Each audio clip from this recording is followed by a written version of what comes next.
রাসূলুল্লাহ সাল্লাল্লাহু আলাইহি ওয়াসাল্লামের ইন্তেকালের আগে পুরো শরীয়ত পূর্ণ হয়ে গেছে। আল ইয়াউমা আকমালতু লাকুম দীনাকুম ওয়া আতমামতু আলাইকুম নি'মাতি ওয়া রাদিতু লাকুমুল ইসলামা দীনা। পুরো শরীয়ত এসে গেছে। এখন আর এখানে কোনো সংযোজন বিয়োজনের কোনো অবকাশ নেই। নবী করিম সাল্লাল্লাহু আলাইহি ওয়াসাল্লাম যতদিন হায়াতে ছিলেন আল্লাহর পক্ষ থেকে ওহী আসতো, ওহীর মাধ্যমে আগের কোনো বিধান আল্লাহ রহিত করে নতুন বিধান দিয়েছেন, ছিল কিছু কিছু এটার দৃষ্টান্ত আছে, আর নতুন বিধান আসতো একের পর এক।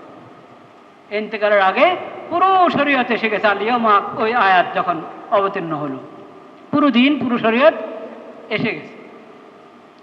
তো এই মদ যে হারাম, এই বিধানটা যখনও আসে নাই, পূর্বাভাস আসবে, বোঝা যাচ্ছে বিভিন্ন আয়াত আল্লাহর পক্ষ থেকে আসছে একের পর এক, যেটা ইঙ্গিত বহন করছে যে মদ কি হয়ে যাবে, হারাম হয়ে যাবে চিরদিনের জন্য। কিন্তু হারাম হয়নি। পূর্বাভাসের সময় অনেকে ছেড়ে দিয়েছে মদ, অনেকে হারাম হয় নাই, এখনো পুরা আল্লাহর পক্ষ থেকে বিধান আসে নাই, কেউ কেউ খাচ্ছে। তো এমন এক ঘটনা যে মদ ঢেলে ঢেলে দিচ্ছে, ওই সময় চারদিক থেকে আওয়াজ শোনা যাচ্ছে। এটা কি আওয়াজ? ওদের রাসূলুল্লাহ সাল্লাল্লাহু আলাইহি ওয়াসাল্লামের পক্ষ থেকে ঘোষণা করছে, আলা ইন্নাল খামরা কদ হুররিমাত, মদ হারাম করে দেওয়া হয়েছে। একবারে ক্লিয়ার কথা আল্লাহর পক্ষ থেকে, হারাম এটা। বাস শেষ। এখন যতজনের ঘরে যা ছিল মদ সব ঢেলে বাইরে নিয়ে এনে সবাই ঢেলে দিয়েছে। শরাবের মোটকা পাত্র সব বাইরে নিয়ে ঢেলে দিয়েছে। কিছু সময়ের জন্য দেখা যাচ্ছে আর যেদিকে বের হচ্ছে ওই দিকেই মদ দেখা যাচ্ছে। একটা কথা, শুধু একটা ঘোষণা, এটা হলো সমাজ, শুধু একটা ঘোষণা। ও জিজ্ঞাসা করতে যায় নাই যে আচ্ছা নবীদিকে গিয়ে জিজ্ঞাসা করে আসি, আচ্ছা সামনে নামাজে মসজিদে যখন যাবো নবীদের সঙ্গে দেখা হবে, মসজিদে নববী দেখা হবে, তখন জিজ্ঞাসা করব না। ঘোষণা এসে গেছে, বাস শেষ। ওইভাবে আমাদেরকে জমিন তৈরি করতে হবে, মানুষের দিল তৈরি করতে হবে। পরিবেশটাকে যদি আমি নেক বানাই, চারদিকের পরিবেশ হলো বৈরী পরিবেশ, আর ওখানে আপনি মানুষকে সোজা করে ফেলবেন। মানুষকে সোজা করতে হলে পরিবেশটা ইমানি পরিবেশ হতে হবে, রুহানি পরিবেশ হতে হবে। রুহানি মানে এই আল্লাহর দিন, আল্লাহর শরীয়ত, নবী করিম সাল্লাল্লাহু আলাইহি ওয়াসাল্লামের সুন্নাহর মাধ্যমে পরিবেশ তৈরি করা। আল্লাহ তাআলা সেই হিম্মত এবং সেই তৌফিক আমাদেরকে দান করেন। কতজনে কত ছুতা ধরে ধরে মদ নিজে খেতে চায়, অন্যকে খাওয়াতে চায়, ওটার জন্য সুযোগ বের করতে চায়। ওই ধরনের লোকজন আগেও ছিল, তারাও বিভিন্ন ছুতা বের করেছে, ছুতা বের করতে চেয়েছে কোনো রকম এটা ধরে রাখা যায় কিনা। প্রতি যুগের ইসলামের ধারক বাহক তারা এগুলো খণ্ডন করেছে। নবী করিম সাল্লাল্লাহু আলাইহি ওয়াসাল্লামের কাছে নতুন নতুন যারা মুসলমান হয়েছে, এই বদ অভ্যাস ছাড়তে পারছে না, ওরা এসে বলছে যে এটা তো আমাদের শক্তি পায় আমরা খেলে, এই ফায়দা সেই ফায়দা। আরে নবী করিম সাল্লাল্লাহু আলাইহি ওয়াসাল্লাম এক কথা জিজ্ঞাসা করেছেন, হাল ইউসকিরু, আর নেশা হয় কিনা এটা বলো, যে নেশা করলে তোমার কি বলে দেমাগ, তোমার আকলের উপর এটার প্রভাব পড়ে কিনা? হ্যাঁ প্রভাব তো পড়ে। ফাইজটা নিব, বাস দূরে থাকো, এটা থেকে বেঁচে থাকো। মানুষ তো কথা শুনে না, ছাড়তে চায় না। যদি মানুষ ছাড়তে না চায় তাহলে সরকারের দায়িত্ব, দায়িত্বশীলদের দায়িত্ব, তারা প্রয়োজনে ওদের সাথে যুদ্ধ করবে, দায়িত্বশীলদের কাজ। এজন্য দায়িত্বশীলরা শুধু আইন করে দিলে আইন ওটা কাগজে থাকবে, ওটা যথেষ্ট না। এতগুলো আইন, এতগুলো দফা আইনের মধ্যে, কিন্তু এই মদ খেলে যে শাস্তি, ইসলামে যে শাস্তিটা আছে কিনা? শাস্তি না নাই? হ্যাঁ, কত ডোরা দিতে হবে? 80 ডোরা। আমাদের ডোরার নাম শুনলেই ভয় পায়, বুঝতে পেরেছেন? ডোরার নাম শুনলে ভয় পায়। আরবি শব্দ হলো দিররাতুন। দিররাতুন, দিররাতুন মানে এটা ডোরা শব্দ শুনে কি না কি ভাবে মানুষ। দিররাতুন হলো একটা ব্যয়, স্বাভাবিক একটা ব্যাট 80 ব্যাট দিবে সরকার, আদালত, আপনি না। আপনি কি একজন মদ খেয়ে তারে ধরে 80 ডোরা মারবেন? এই অধিকার আপনার নাই। এটা সরকারের কাজ। তো সরকারের তো সাহস হইতে হবে। সরকারের সাহস হবে জনগণের মধ্যে যদি ঈমান থাকে, জনগণের অধিকাংশ যদি ঈমানদার হয় তো সরকার সাহস পাবে, নয়তো সরকারও সাহস পাবে না। হয়তো জনগণের সরকার। সরকার আসলে কার প্রতিনিধি? আল্লাহর প্রতিনিধি। সমস্ত সরকার কার প্রতিনিধি? আল্লাহর প্রতিনিধি। তো আল্লাহর বিধান অনুযায়ী জনগণকে পরিচালিত করাটা সরকারের দায়িত্ব। কিন্তু ওইভাবে পরিচালিত করতে হলে তো সৎ সাহস, হিম্মত লাগবে, শক্তি লাগবে।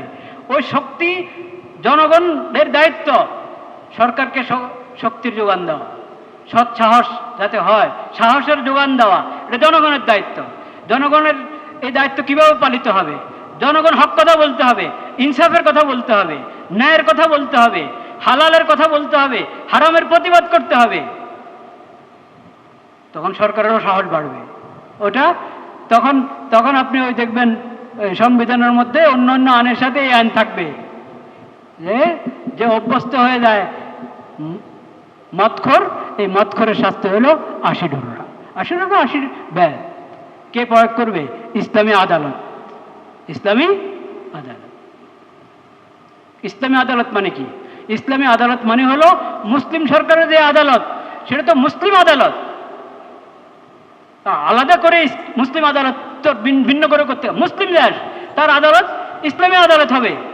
যদি আমি এটাকে ইসলামী তরিকায় পরিচালনা করছি না, এটা আমার দোষ, আমি অপরাধী। মুসলিম দেশের আদালত তো মুসলিম আদালত। বলুন মুসলিম আদালত হুজুর, এই দেশে তো অন্যান্য ধর্মের লোকেরা আছে। আরে অন্যান্য ধর্মের লোকেরা শান্তি পেতে চাইলে, ন্যায় বিচার পেতে চাইলে ইসলামী আদালতে পাবে, অন্য কোনো আদালতে পাবে না। যে কোনো প্রসঙ্গ আসবে, আরে এটা কি শুধু মুসলমানদের দেশ নাকি? এখানে তো অন্য ধর্মের লোকেরা আছে। অন্য ধর্মের লোকদের জন্যই তো ইসলাম। ইসলাম তো অন্য ধর্মের লোকদের নিরাপত্তার জন্য। তারা ন্যায় বিচার পাবে ইসলামী আদালতে।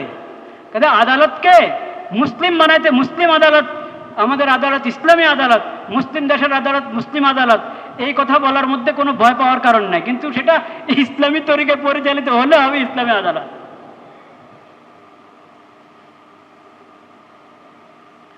আল্লাহ রাব্বুল আলামিন মেহেরবানি করে আমাদেরকে তৌফিক দান করেন।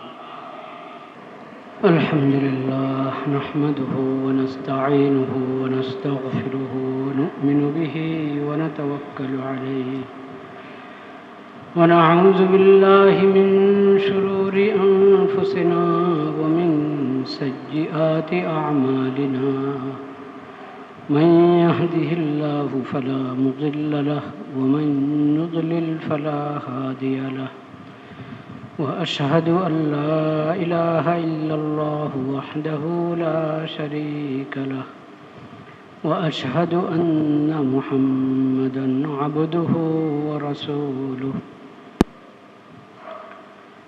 اللهم صل على سيدنا ومولانا محمد النبي الأمي وعلى آله وصحبه وسلم تسليما اللهم اجعل صلواتك ورحمتك وبركاتك على سيد المرسلين وإمام المتقين وخاتم النبيين محمد عبدك ورسولك إمام الخير وقائد الخير ورسول الرحمة اللهم ابعثه مقاما محمودا يغبطه به الأولون والآخرون اللهم صل على محمد وعلى آل محمد كما صليت على إبراهيم وعلى آل إبراهيم إنك حميد مجيد اللهم بارك على محمد وعلى آل محمد كما باركت على إبراهيم وعلى آل إبراهيم إنك حميد مجيد.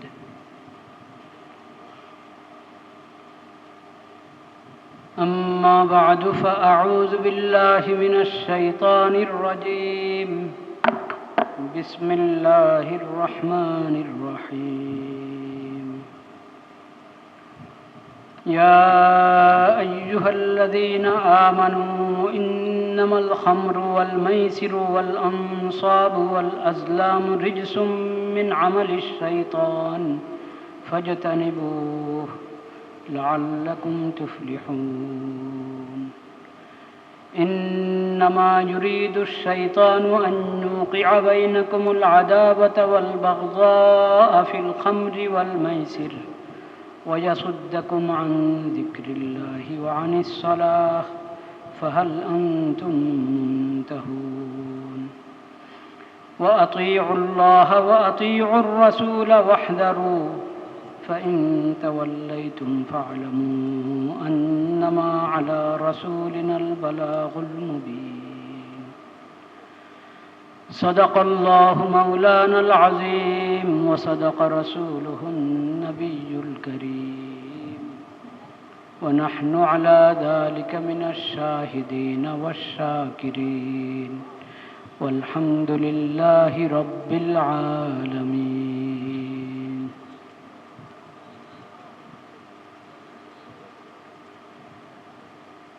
আল্লাহ রব্বুল আলমিনের বড় মেহেরবানি, আল্লাহ তাআলা আমাদেরকে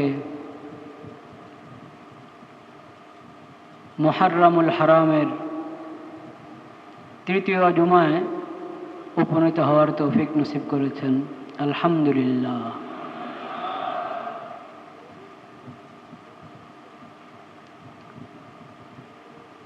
সম্মানিত এই মাস এবং দিন রাত সময় বলতে যা কিছু সব আল্লাহ রাব্বুল আলামিনের নেয়ামত, আল্লাহর রহমত, আল্লাহর দান। সময়ের সঠিক ব্যবহার জরুরি। সময়ের অপচয়, অপব্যয়, অবমূল্যায়ন খুবই খারাপ কাজ। আর আল্লাহর দেওয়া এই নেয়ামতকে গুনার কাজে ব্যবহার করা,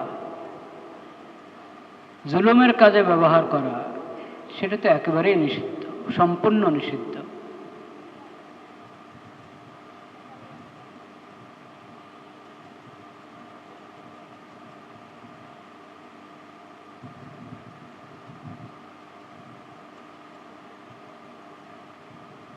আল্লাহ রাব্বুল আলামিন বলেছেন, ফালা তাজলিমু ফীহিন্না আনফুসাকুম। এই মাসগুলোতে, সম্মানিত 4 মাস বিশেষভাবে এবং 12 মাস, এই মাসগুলোতে তোমরা নিজেদের উপর জুলুম করবে না। কিভাবে জুলুম হয়? জুলুম, যে কোনো অন্যায় কাজ জুলুম, অত্যাচার, অবিচার, অনাচার, এসব জুলুম। আল্লাহর নাফরমানিমূলক যত কাজ আছে সব জুলুম।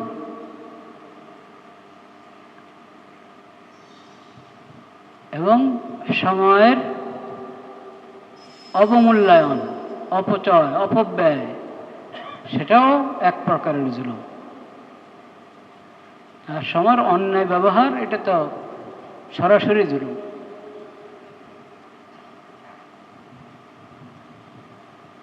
অন্যের উপর জুলুম করা হলে সেটাও জুলুম। আমার জিন্দেগির মুহূর্তগুলো আল্লাহর দেওয়া নেয়ামত, এই মুহূর্তগুলোর যদি অন্যায় ব্যবহার হয়, যে কোনোভাবে অন্যায় ব্যবহার হোক, সেটাও জুলুম। এই জুলুম থেকে আল্লাহ রাব্বুল আলামিন কোরআনে নিষেধ করেছেন, বলেছেন লা ফালা তাজলিমু ফীহিন্না আনফুসাকুম। এই জুলুম থেকে বাঁচা জরুরি। কতভাবে সময় নষ্ট করা হয় চিন্তা করে দেখি আমরা। দিন রাতে 24 ঘন্টার মধ্যে কি পরিমাণ সময় এর সদ্ব্যবহার আমরা করি, আর কি পরিমাণ সময় নষ্ট হয়ে যায়,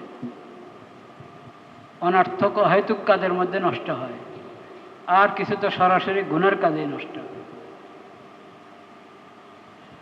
এই সব কিছু কিন্তু জুলুম। ব্যক্তি জালিম,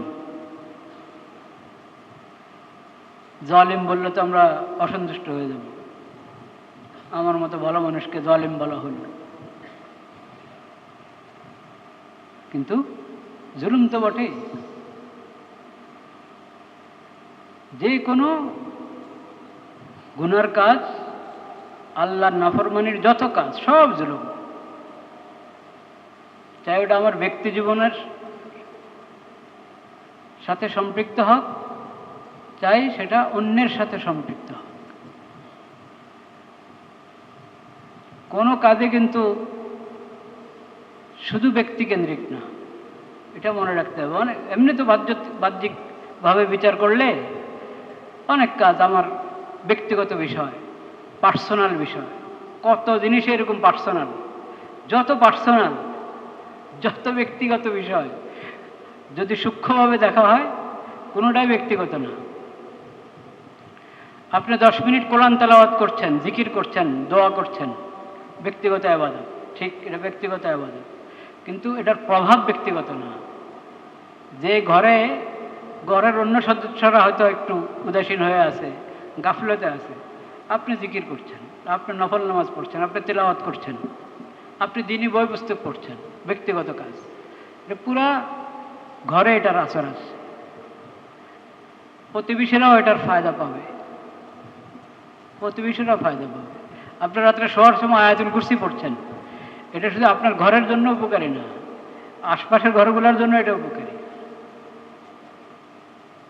নেক কাজ যদি আমি করি, ব্যক্তিগত ইবাদত, ব্যক্তিগত নেক কাজ, কিন্তু এটার ফায়দা, এটার প্রভাব আমার ঘরের সদস্যরা, আমার ঘরের আশেপাশের লোকেরাও পাবে, এবং পরোক্ষভাবে পুরো উম্মতের মধ্যে এটার একটা ফায়দা।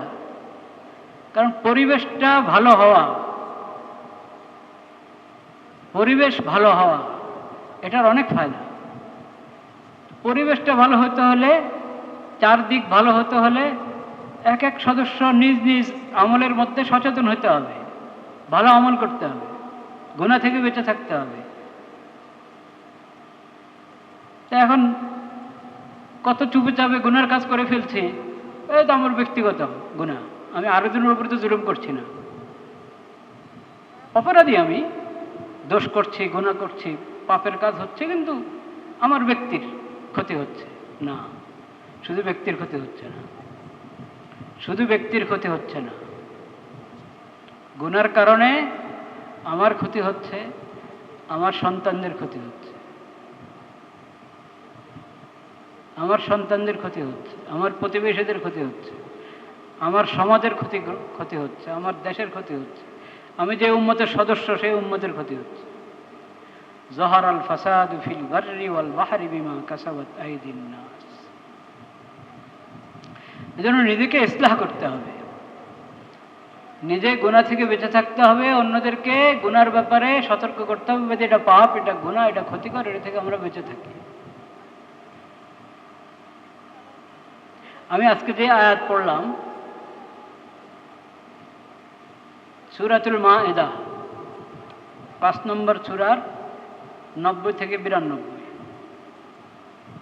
90, 91, 92 তিনটি আয়াত তেলাওয়াত করেছি সূরাতুল মাইদা 5 নম্বর সূরা থেকে। ইয়া আইয়ুহাল্লাযীনা আমানু, হে মুমিন বান্দাগণ, ইন্নামাল খামরু ওয়াল মাইসিরু ওয়াল আনসাবু ওয়াল আজলামু রিজসুম মিন আমালিশ শাইতান ফাজতানিবু।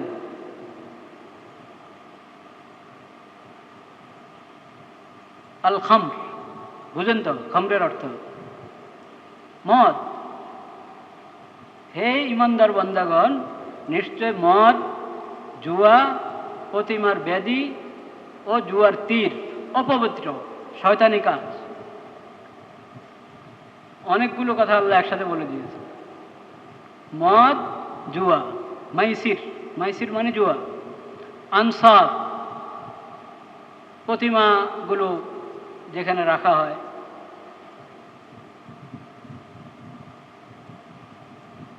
পূজার সামগ্রী সবই আনসাব। ওয়াল আজলাম জুয়ার তীর, রিজসুন এসব কিছু অপবিত্র, মিন আমালি শয়তান এগুলো শয়তানের কাজ। ফাজতানিবুহু শয়তানের সব কাজ থেকে দূরে থাকো। যেগুলো শয়তানের কাজ ওটা থেকে দূরে থাকতে হবে ইনসানকে। মদ, জুয়া আর প্রতিমা, মূর্তি সব কিছু, এবং জুয়ার তীর, রিজসুম মিন আমালিশ শয়তান ফাজতানিবুহু এগুলো থেকে বেঁচে থাকো। লাআল্লাকুম তুফলিহুন যাতে তোমরা সফল কাম হও, সফলতা অর্জন করো। ইন্নামা ইউরিদু শাইতানু আন ইউকিআ বাইনাকুমুল আদাওয়াতা ওয়াল বাগযাআ ফিল খামরি ওয়াল মাইসির ওয়া ইয়াসুদ্দাকুম আন যিকরিল্লাহ ওয়া আনিস সালাহ ফাহাল আনতুম মুনতাহুন।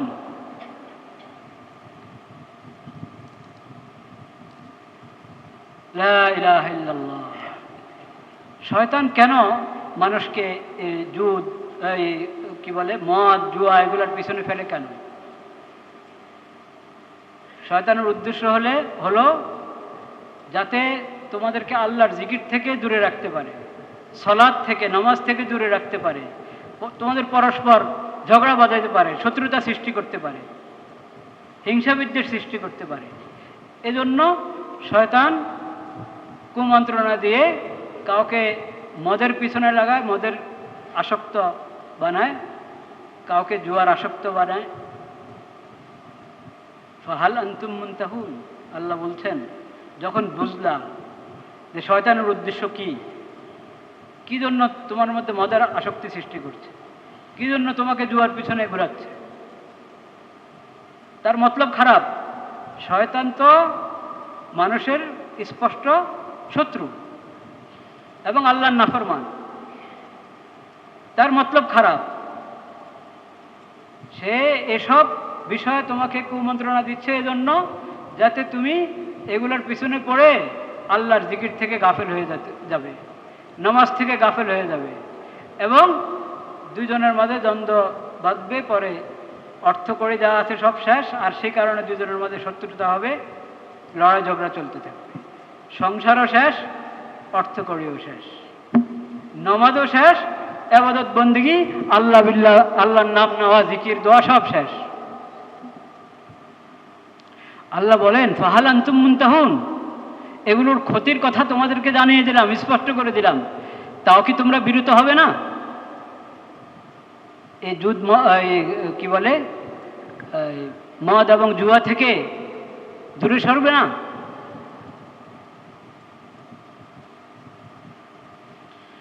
وأطيعوا الله وأطيعوا الرسول واحذروا فإن توليتم فاعلموا أنما على رسولنا البلاغ المبين। আল্লাহর আনুগত্য করো, রাসূল সাল্লাল্লাহু আলাইহি সাল্লামের, আল্লাহর রাসূলের আনুগত্য করো। ওয়াহযারু আল্লাহ রাসূল যেসব বিষয় থেকে তোমাদেরকে বারণ করেছেন, নিষেধ করেছেন, করছেন, ওগুলো থেকে বিরত থাকো, সতর্ক থাকো, ওগুলোর পিছনে পড়বে না কখনো। যদি আল্লাহ রাসূলের হুকুম না মানো, আল্লাহ রাসূলের হুকুম থেকে বিমুখ হয়ে যাও, তাহলে জেনে রাখো রাসূলের জিম্মাদারি স্পষ্টভাবে পৌঁছিয়ে দাও। রাসূলুল্লাহ সাল্লাল্লাহু আলাইহি সাল্লাম আল্লাহর বার্তা জানিয়ে দিয়েছেন, আল্লাহর বিধানগুলো তোমাদেরকে শুনিয়ে দিয়েছেন, রাসূলের দায়িত্ব শেষ। না মানলে তোমরা আখিরাতে ধরা পড়বে, দুনিয়াও বরবাদ হবে, কবর হাসর আখিরাতে বরবাদ হবে।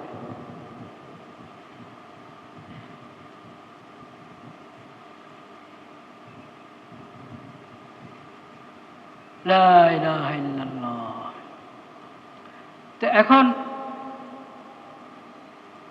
মাদক থেকে সমাজকে বাঁচানোর জন্য বিভিন্ন সংগঠন, বিভিন্ন চেষ্টা ফিকির চলছে, কিন্তু এই বাঁচানোর ফিকিরটা কখন কখন হয় খেয়াল করে দেখেছেন? মাদকের আসক্ত হয়ে গেলে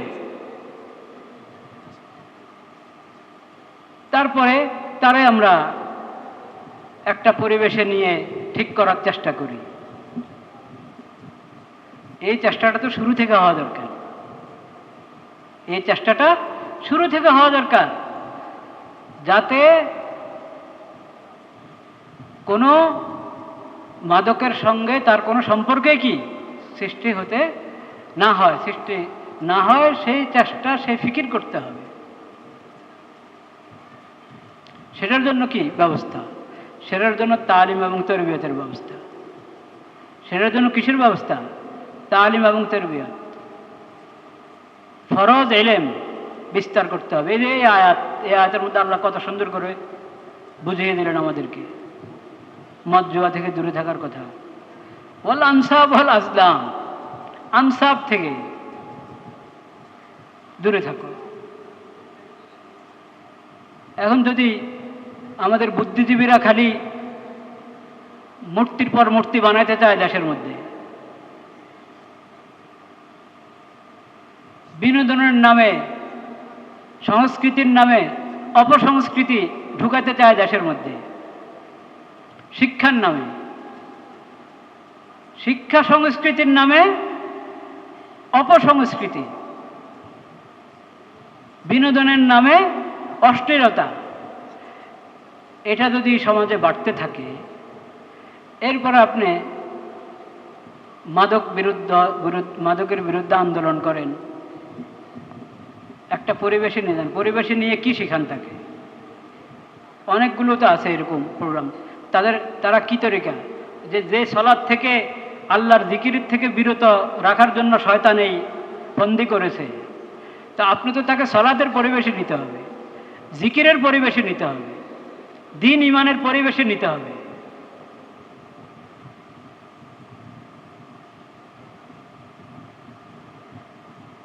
তাকে বিনোদনের নামে অন্য এমন কিছু দিলেন, ভাবলেন যে ও ঠান্ডা হবে। ঠান্ডা হবে না, তার ভিতরের সেই আগুন আরো জ্বলে উঠবে।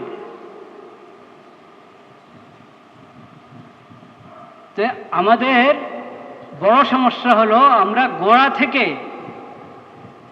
থেকে চিকিৎসা করতে রাজি নেই।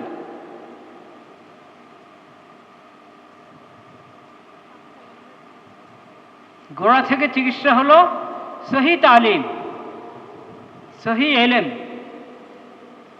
আসতে হবে। স্কুল কলেজ ভার্সিটির ছাত্রদের মধ্যেও এবং সমাজের অন্য সবার মধ্যে, সব শ্রেণীর মানুষের মধ্যে কোরআন সুন্নাহর সহি তালিম আসতে হবে। নবী করিম সাল্লাল্লাহু আলাইহি সাল্লামের সিরতের সহি তালিম আসতে হবে। শিক্ষার জন্য কত বড় বাজেট, কিন্তু সেই শিক্ষা জাগতিক শিক্ষা, তাও পবিত্র জাগতিক শিক্ষা নয়, পশ্চিমা সংস্কৃতিওয়ালা, পশ্চিমা সভ্যতাওয়ালা শিক্ষা। জাগতিক জ্ঞান বিজ্ঞান খুব জরুরি, খুব ভালো, ওটাতে আপত্তি নাই, কিন্তু সেটা শেখানোর পদ্ধতি হবে কি, সেটার সিলেবাসটা কি হবে, সেটার পরিবেশটা কি হবে, সেটা পশ্চিমাদের কুসংস্কৃতিওয়ালা আপনার পরিবেশ, ওটা দিয়ে জাগতিক জ্ঞান বিজ্ঞান, জাগতিক জ্ঞান বিজ্ঞান সফল হতে হলে ওটার শুরু হতে হবে দ্বীনি শিক্ষা দিয়ে, শুরু হতে হবে কি দিয়ে? দ্বীনি শিক্ষা দিয়ে। এবং জাগতিক জ্ঞান বিজ্ঞান পুরোটা হতে হবে এমন যেখানে আল্লাহর নাম নেওয়া যায়। ইকরা বিসমি রাব্বিকাল্লাযী খালাক, খালাকাল ইনসানা মিন আলাক, ইকরা ওয়া রাব্বুকাল আকরাম আল্লাযী আল্লামা বিল কলম, আল্লামাল ইনসানা মা লাম ইয়ালাম। কলম ধরা শিখিয়েছেন যে রব, তোমাকে বাকশক্তি দান করেছেন যে রব, বিবেক দান করেছেন যে রব, সেই রবকে ভুলে, সেই রবের বিধান ভুলে যতই শিক্ষা মন্ত্রণালয় শিক্ষাকে যতই উপরে উঠাতে যাবে, কখনো উপরে উঠবে না, নিচে নামবে। শিক্ষা মন্ত্রণালয়, সংস্কৃতি মন্ত্রণালয়, দুনো মন্ত্রণালয়কে কোরআন সুন্নাহর দ্বারস্থ হতে হবে, নবীজির সিরাতের দ্বারস্থ হতে হবে।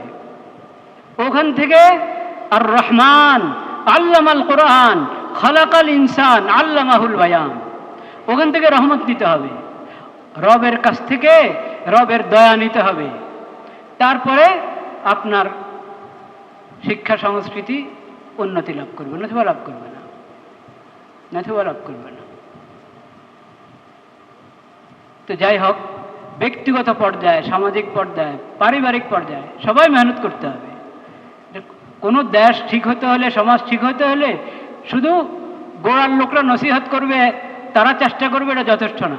এক তো তাদের চেষ্টাও যথাযথ হতে হবে, কিন্তু তাদের চেষ্টা কখনো সফল হবে না যদি ব্যক্তি পর্যায় থেকে ফিকির না হয়, চেষ্টা না হয়। আমার ঘরে আমার সন্তান নামাজ বিমুখ, আমি চেষ্টা করছি না তাকে নামাজি বানানোর জন্য। তো আজকে সে নামাজ ছাড়লো, আজকে সে নেক পরিবেশ ছাড়লো, তো খারাপ পরিবেশে গিয়ে সে তো মদের আসক্ত হবেই। আমি ছেড়ে দিচ্ছি কেন আমার সন্তানকে? তাকে নিয়ে আমার কেন ফিকির নেই? সে অন্যমুখিত হচ্ছে, এটা থেকে আগে থেকে আমি কেন চিন্তিত না তাকে সঠিক লাইনে রাখার?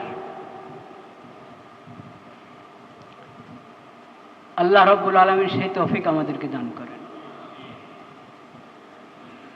আইন মন্ত্রণালয়ের পক্ষ থেকে তো এই মাদক থেকে বাঁচানোর জন্য, নিয়ন্ত্রণ করার জন্য কত আইন, আপত্তি নেই ওইসব আইনে। ওটা তো ওইসব ক্ষেত্রে আইনগুলো বেশিরভাগ দেখেছি যেগুলো অপশন রাখা আছে, মানে ওখানে শরীয়ত নসিহত করে দিয়েছে, বিধান দিয়ে দিয়েছে, এখন এটা ওয়াজ, নসিহত, দাওয়াত, তাবলীগের মাধ্যমে বাস্তবায়িত হবে। ওই ব্যবস্থা নিতে হবে, ওই ব্যবস্থা নিতে হবে। আপনি সেমিনার করলেন, 1 ঘন্টা লেকচার হলো, কিন্তু সেখানে আল্লাহর কোরআনের একটা আয়াতও পড়লেন না মদ হারাম হওয়ার ব্যাপারে, নবীদের একটা হাদিসও পড়লেন না মদ হারাম হওয়ার ব্যাপারে। নবী করিম সাল্লাল্লাহু আলাইহি ওয়াসাল্লাম কি বলেছেন? লানাল্লাহুল খামরা ওয়া শারিবাহা ওয়া সাকিয়াহা ওয়া বাইআহা ওয়া মুবতাআহা ওয়া আসিরাহা ওয়া মু'তাসিরাহা ওয়া হামিলাহা ওয়াল মাহমুলাতা ইলাইহি। সুবহানাল্লাহ। আল্লাহ লানত আল খামরা ওয়া শারিবাহা, মদ এবং যত মুস্কিরাত যেটার কারণেই এই নেশা হয়, ও সব কিছুর উপর আল্লাহর লানত। যারা মদ পান করে তাদের উপর আল্লাহর লানত, নেশা করে তার উপর আল্লাহর লানত। যে অন্যকে পান করায়, অন্যকে দিল নেশার কোনো দ্রব্য, তার উপর আল্লাহর লানত। যে বিক্রি করছে, যে খরিদ করছে, সবার উপর আল্লাহর লানত। ও আসিরাহা ও মুতাসিরাহা, যে বলছে আমাকে একটু 1 গ্লাস তৈরি করে দাও, হ্যাঁ, তৈরি করে দিচ্ছে, যার জন্য তৈরি করা হচ্ছে, সবার উপর আল্লাহ লানত। বহন করে যে নিচ্ছে, যার জন্য বহন করে নিচ্ছে, সবার উপর আল্লাহ লানত। তো শান্তি পাবেন কই? লানতের কাজ করে শান্তি তো পাওয়া যাবে না, রহমত তো পাওয়া যাবে না।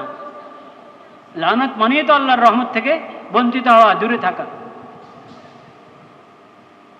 তো এই হাদিস শোনাচ্ছেন না, এমনি লেকচার দিচ্ছেন, বুদ্ধিজীবীর লেকচার। মদ থেকে দূরে থাকো, নেশা থেকে দূরে থাকো, নেশা খারাপ, নেশা ভালো না বললেন, সেটাও একটা কথা, কারো উপকার আসতেও পারে, কিন্তু সোজা সাপটা কথা বলেন না কেন? আরে এটা আল্লাহ হারাম করেছেন, এটা তোমার আখলাক নষ্ট করবে, তোমার সংসার নষ্ট করবে। আল্লাহ হারাম করেছেন, আল্লাহ অসন্তুষ্ট হবেন, কবরে শাস্তি পাবা, জাহান্নামে শাস্তি পাবা। আল্লাহর রসুল হারাম করেছেন, আমরা মুসলিম, আমাদের ইসলামী শরীয়তে এটা হারাম, এই কথা বলতে লজ্জা লাগে।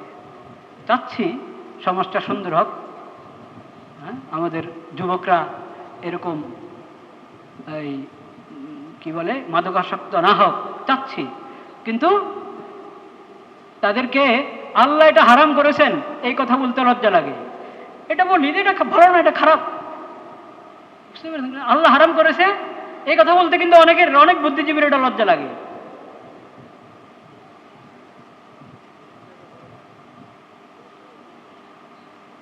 নবীজির হাদিসগুলো শোনাও। নবী করিম সাল্লাল্লাহু আলাইহি সাল্লাম যে সমাজ তৈরি করেছিলেন তার দৃশ্য তো আছে হাদিসের কিতাবে। عن أنس بن مالك رضي الله عنه قال كنت ساقي القوم يوم حرمت الخمر في بيت أبي طلحة وما شرابهم إلا الفضيح حادينا خادي إلا الفضيح البسر والتمر فإذا مناد ينادي فقال اخرج فانظر فخرجت فإذا مناد ينادي ألا إن الخمر قد حرمت قال فجرت في سكك المدينة فقال لأبي طلحة اخرج فأهرقها فهرقتها আনাস রাদিয়াল্লাহু আনহু বলছেন যখন নবীজির হায়াতে আসেন তখন তো বিধান একটার পর একটা আসছে, সব বিধান তো একসাথে আল্লাহ তাআলা একদিনে দিয়ে দেন নাই।